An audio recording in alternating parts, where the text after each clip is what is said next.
ஆதியாகமம் 14ஆம் அதிகாரத்தை எடுத்துக்கொள்ளுங்கள். ஆதியாகமம் 14ஆம் அதிகாரத்தில் 14வது வசனம், 9வது வசனத்திலிருந்து வாசிக்கணும். ஃபர்ஸ்ட் 14வது வசனத்தை நான் வாசிச்சுட்டு அதுக்கப்புறம் வாசிக்க விரும்புகிறேன்.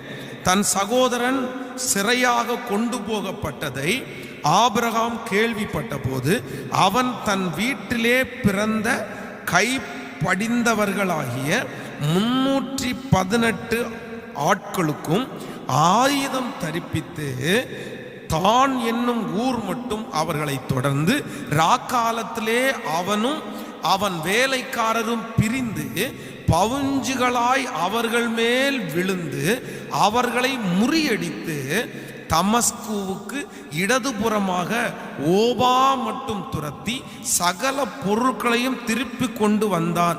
தன் சகோதரனாகிய லோத்தையும் அவனுடைய பொருட்களையும் ஸ்திரீகளையும்